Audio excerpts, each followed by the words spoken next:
God and God's Son Jesus Christ bless you all. Remembering that being Christian and following Jesus Christ's teaching do not mean we are soft, submissive, we can be just pushed around and we are happily give up our freedom and rights.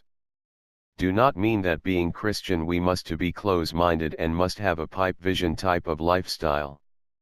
Nor we are willing to turn back time to dark ages and inquisition. So here we are again with this king thing idea, and as you can see if interested, it is a fact of double-sided and double-standardized world we all live in it, some with struggles artificially induced and created, some, just sailing and gliding easy through life, everything being provided to them by millions of hard-working physical and mentally stressed workers. So there we are newly after taxpayers paid fancy multiple vacation lush parties and double entourage, means double the price billed to working class. Now the King Obama demands a higher presidential pension and more benefits. The King Obama is asking for more money for when he leaves office, according to his latest budget requests. Will be some little facts here, but do not be fooled, they all had and have several multiple sources of revenue, and I highly question if they pay taxes on every penny like us. So there are. As a future former president, Obama will benefit from his proposed hikes in the pensions and other lifetime benefits given to living ex-presidents in his budget requests for fiscal years 2016 and 2017. The president's FY 2017 budget request seeks $3,865,000 in appropriations for expenditures for former presidents, an increase of $588,000, 17.9%, from the FY 2016 appropriation level, according to a report from the Congressional Research Service published Wednesday. The increase in requested appropriations for FY 2017 anticipates President Barack Obama's transition from incumbent to former president.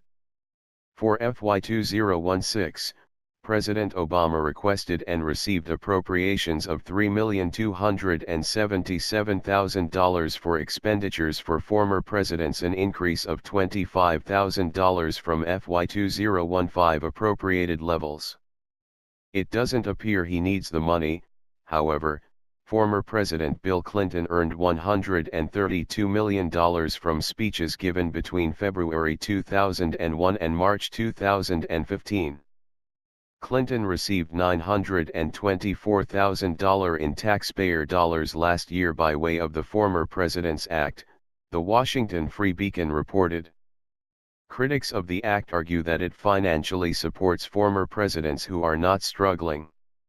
Many of them, alternatively, have gone on to profit from writing books about their time in the White House or delivering paid speaking engagements. Enacted in 1958, the Former President's Act provides living ex-presidents with a $200,000 plus annual pension, staff salaries, travel expenses, Secret Service protection and other benefits. However, Rep.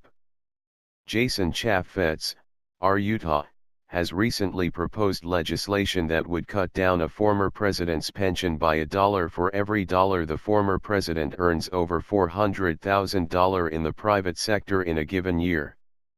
You want a retirement and pension, it's there, but if you're going to go out and make enormous sums of money, then you don't need taxpayer subsidies, Chaffetz said.